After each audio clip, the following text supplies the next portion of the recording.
Hi friends, പുതിയൊരു വീഡിയോയിലേക്ക് നിങ്ങൾക്ക് സ്വാഗതം. നിങ്ങൾക്ക് ഈ ചാനലിലെ വീഡിയോകൾ ഇഷ്ടമുണ്ടെങ്കിൽ ചാനൽ സബ്സ്ക്രൈബ് ചെയ്യാം. അതുപോലെ വീഡിയോ ഇഷ്ടപ്പെട്ടാൽ ലൈക്ക് ചെയ്യാം. അതോടൊപ്പം വീഡിയോയ്ക്ക് താഴെ നിങ്ങളുടെ കമന്റുകളും പോസ്റ്റ് ചെയ്യാൻ സാധിക്കും. നമസ്കാരം, എല്ലാവർക്കും ഒരിക്കൽ കൂടി ഈ ക്ലാസ്സിലേക്ക് സ്വാഗതം. എൻ്റെ പേര് ഷൈൻസി.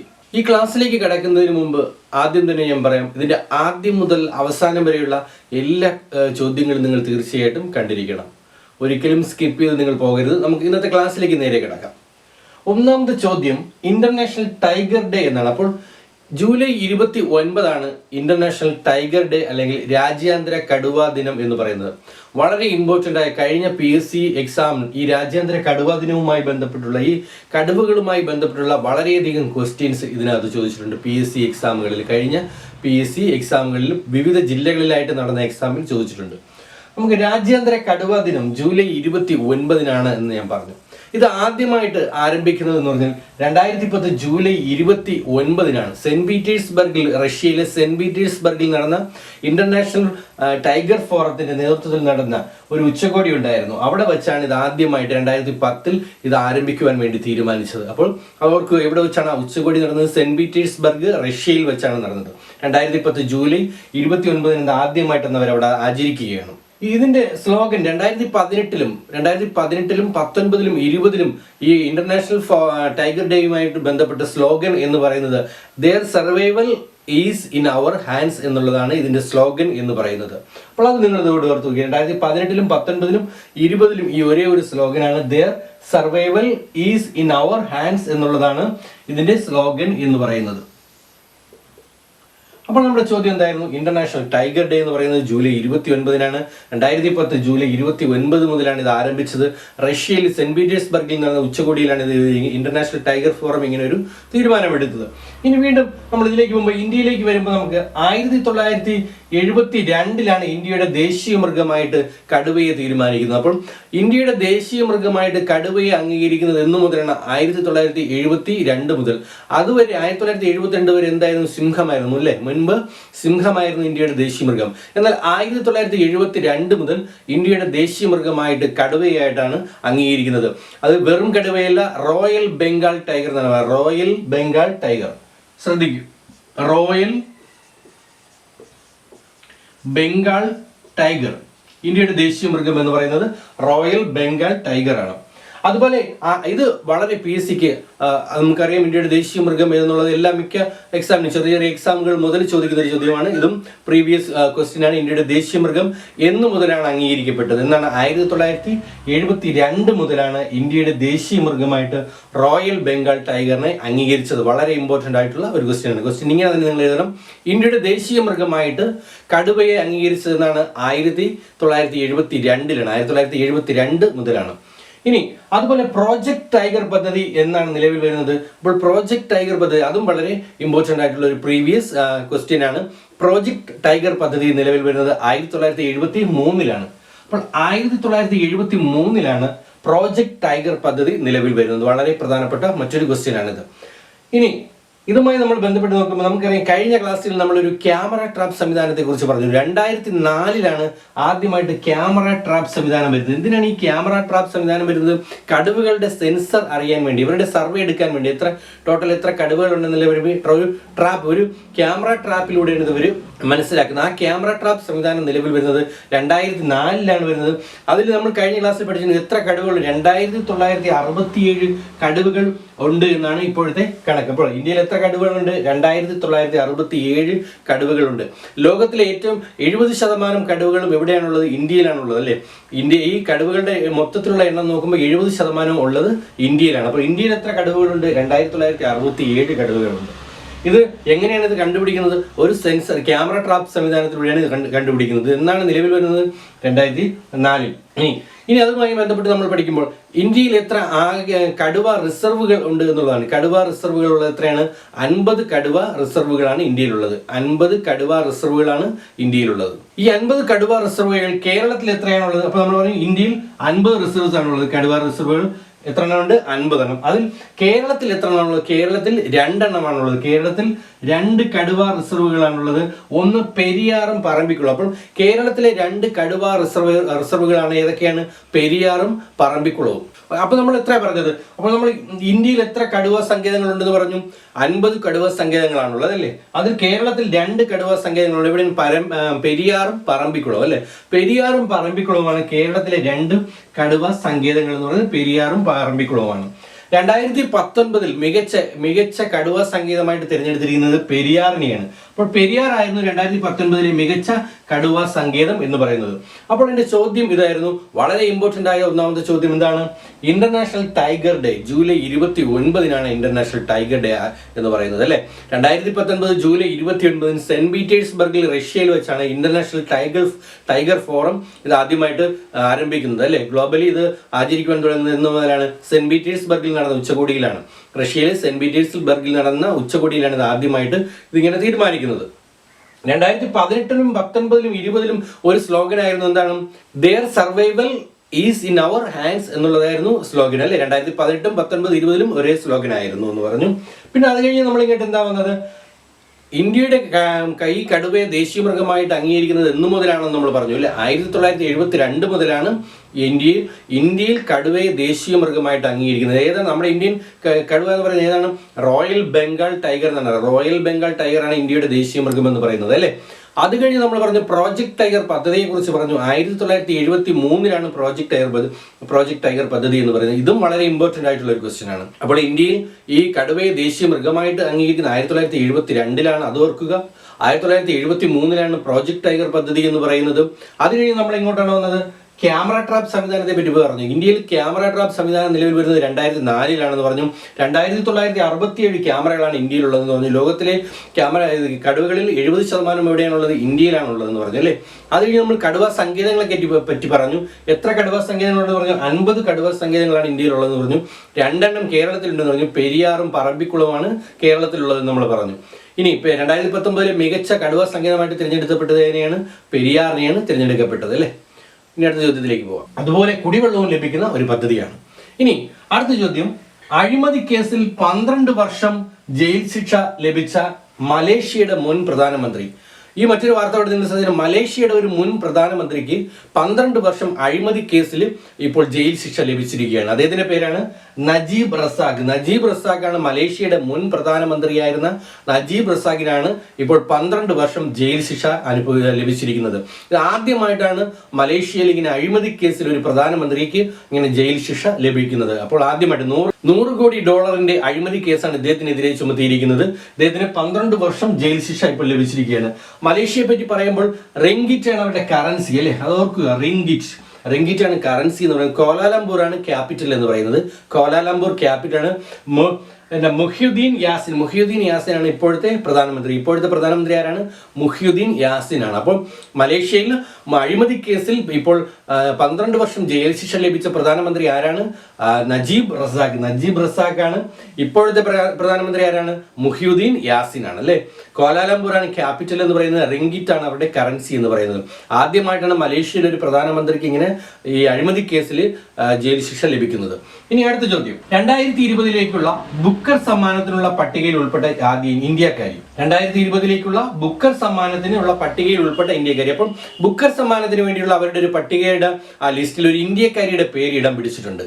അപ്പോൾ ഈ അരുന്ധതി റോയ്ക്ക് ശേഷം ചിലപ്പോൾ വീണ്ടും ഇതൊരു വളരെയധികം സന്തോഷം ഉളവാക്കുന്ന ഒരു വാർത്തയായിരിക്കും നമുക്കിനിപ്പോൾ വരും ദിവസങ്ങളിൽ ലഭിക്കാൻ പോകുന്നത്. നവംബർ മാസത്താണ് ഈ ബുക്കർ പ്രൈസ് അനൗൺസ് ചെയ്യുന്നത്. അപ്പോൾ ആ ഇന്ത്യക്കാരിയുടെ പേരാണ് അവനി ദോഷി. ആരാണ്? അവനി ദോഷിയാണ്. ഇപ്പോൾ ഈ 13 പേരുള്ള ഒരു ലിസ്റ്റാണ്. 13 പേർ അടങ്ങിയ ഒരു ബുക്കർ സമ്മാനത്തിലുള്ള ഒരു ലിസ്റ്റ് അവർ ഉൾപ്പെടുത്തിയിട്ടുണ്ട്. അതിൽ ഉൾപ്പെട്ട ഇന്ത്യക്കാരി എന്ന് പറയുന്നത് അവനി ദോഷിയാണ്. അവനി ദോഷിയുടെ ബേൺസ് ഷുഗർ എന്ന് പറഞ്ഞ ഒരു നോവലാണ് അവർ തിരഞ്ഞെടുത്തിരിക്കുന്നത്. അപ്പോൾ അവനി ദോഷിയുടെ ബേൺ ഷുഗർ എന്ന് പറയുന്ന ഒരു നോവലാണ് 2020 ബുക്കർ സമ്മാനത്തിലുള്ള പട്ടികയിൽ ഇടം പിടിച്ച ഇന്ത്യക്കാരിയുടെ പേരാണ് അവനി ദോഷി. അപ്പോൾ 2020 ബുക്കർ സമ്മാന ജേതാവിനെ പ്രഖ്യാപിക്കുന്നത് എന്നാണ് നവംബറിലാണ് പ്രഖ്യാപിക്കുന്നത്. അടുത്ത ചോദ്യത്തിലേക്ക് പോകാം.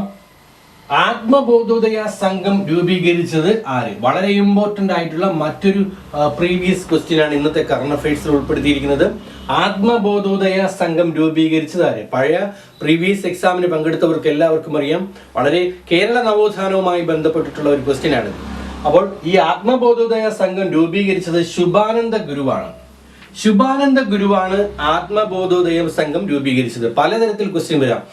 താഴെ പറയുന്നതിൽ ശുഭാനന്ദ ഗുരു സ്ഥാപിച്ച സംഘം ഏത്, അല്ലെങ്കിൽ ശുഭാനന്ദ ഗുരു നേതൃത്വം കൊടുത്ത് ആരംഭിച്ച പ്രസ്ഥാനം ഏത് എന്നുള്ള രീതിയിൽ വരാം, അല്ലെങ്കിൽ ആത്മബോധോദയ സംഘം സ്ഥാപിച്ചത് ആര് എന്നുള്ളത് വരാം. ആ രീതിയിൽ പല രീതിയിൽ നമുക്ക് പ്രീവിയസ് ക്വസ്റ്റ്യനിൽ ഈ LDC പരീക്ഷകളിൽ ചോദിക്കാൻ സാധ്യതയുണ്ട്.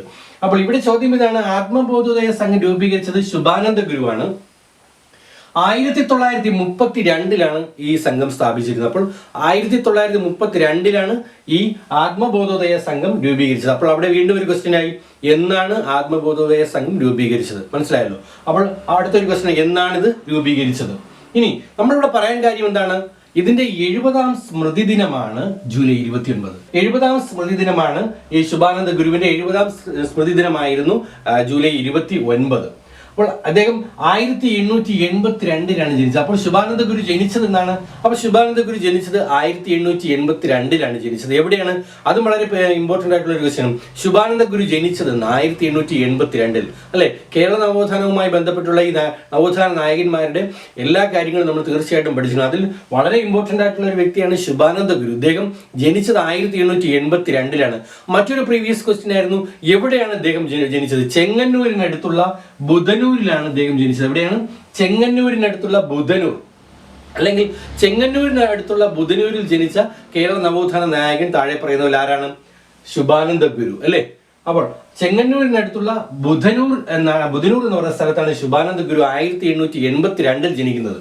പാപ്പൻകുട്ടി എന്നായിരുന്നു അദ്ദേഹത്തിന്റെ പേര്. എന്തായിരുന്നു പഴയ പേര്? പാപ്പൻകുട്ടി. അപ്പോൾ 1882 ചെങ്ങന്നൂരിനടുത്തുള്ള ബുധനൂരിൽ ജനിച്ച് പാപ്പൻകുട്ടി എന്നു പേരുള്ള ശുഭാനന്ദ ഗുരുവാണ് ആത്മബോധോദയ സംഘം രൂപീകരിച്ചത് 1932. വളരെ സിമ്പിൾ ആണ് അല്ലെ? എന്താണ് നമ്മൾ ഒരിക്കൽ കൂടെ നമുക്ക് അങ്ങനെ പറയാം.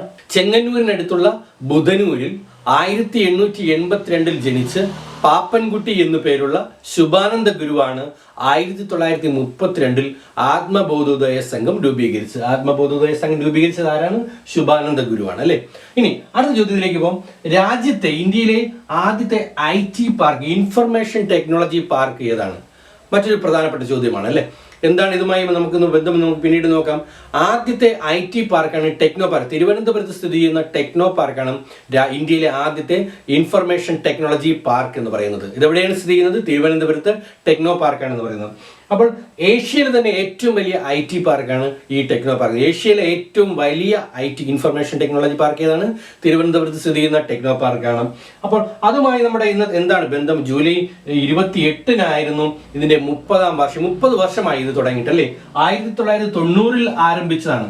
1990 EK നായനാർ മുഖ്യമന്ത്രി ആയിരിക്കുമ്പോൾ മുൻകൈ എടുത്ത് ആരംഭിച്ച ഒരു പാർക്കാണ്, IT പാർക്കാണ് ഇത് ടെക്നോ പാർക്ക് തിരുവനന്തപുരം എന്ന് പറയുന്നത്. ഓക്കെ, അപ്പോൾ അന്ന് PV നരസിംഹറാവു ആയിരുന്നു ഇന്ത്യൻ പ്രധാനമന്ത്രി അല്ലെ? PV നരസിംഹറാവുവാണ് ഉദ്ഘാടനം ചെയ്തത്. അപ്പോൾ 1990 രാജ്യത്തെ ആദ്യത്തെ IT പാർക്കായ ടെക്നോ പാർക്ക് സ്ഥാപിച്ചിരിക്കുന്നത്. ഇനി ഇതിന്റെ ആദ്യത്തെ പേര് എന്ന് പറയുന്നത് ഇലക്ട്രോണിക് ടെക്നോളജി പാർക്ക് സൊസൈറ്റി. അപ്പോൾ ഇലക്ട്രോണിക് ടെക്നോളജി പാർക്ക് എന്ന പേരിൽ ഒരു സൊസൈറ്റി രൂപീകരിച്ചുകൊണ്ടാണ് ആദ്യം ഇത് വരുന്നത്. പിന്നീടാണ് ഇതിങ്ങനെ ടെക്നോ പാർക്ക് തിരുവനന്തപുരം എന്നുള്ള രീതിയിലേക്ക് പേര് മാറുന്നത്. ഇതിന്റെ ആദ്യത്തെ ചെയർമാൻ എന്ന് പറയുന്നത് നമ്പ്യാരാണ് കേട്ടോ. KPP നമ്പ്യാരാണ് ടെക്നോ പാർക്കിന്റെ ആദ്യത്തെ ചെയർമാൻ. അതുപോലെ ആദ്യത്തെ CEO എന്ന് പറയുന്നത് വിജയരാഘവൻ. ആദ്യത്തെ CEO എന്ന് പറയുന്നത് വിജയരാഘവനാണ്. ഇപ്പോഴത്തെ അഡീഷണൽ ചുമതലയുള്ള CEO ആരാണ്? ശശിയാണ് അല്ലെ? P ശശി എന്ന് പറയുന്ന വ്യക്തിയാണ് ഇപ്പോഴത്തെ അഡീഷണൽ ചുമതല കൊടുത്തിരിക്കുന്നത് ടെക്നോ പാർക്കിന്റെ CEO. അപ്പോൾ ചോദ്യം എന്തായിരുന്നു? രാജ്യത്തെ ആദ്യത്തെ ഇൻഫർമേഷൻ ടെക്നോളജി പാർക്ക് ഏതാണ്? ടെക്നോ പാർക്ക് തിരുവനന്തപുരമാണ്. ഇത് ഏഷ്യയിലെ തന്നെ ഏറ്റവും വലിയ ടെക്നോ പാർക്കാണ് അല്ലെ? ഏറ്റവും വലിയ IT പാർക്കാണ്. ഏഷ്യയിലെ തന്നെ ഏറ്റവും വലിയ IT പാർക്കാണ്. ഇനി അതുമായി ബന്ധപ്പെട്ട് 1990 ജൂലൈ 28 ഇത് സ്ഥാപിതമായത്. അപ്പോൾ 30 വർഷം തികഞ്ഞിരിക്കുകയാണ്. 30 വർഷം തികയുന്നതുകൊണ്ട് നമ്മൾ ജൂലൈ 28 തികയുന്നു. അതുകൊണ്ട് തന്നെ നമ്മുടെ കറണ്ട് അഫയേഴ്സുമായിട്ട് വളരെ ഇമ്പോർട്ടന്റ് ആയിട്ടുള്ള ഒരു ക്വസ്റ്റ്യൻ ആണ് ഇത്. ഇപ്പോൾ ആദ്യത്തെ ചെയർമാൻ എന്ന് പറയുന്ന ആരാണ്? KPP നമ്പ്യാർ.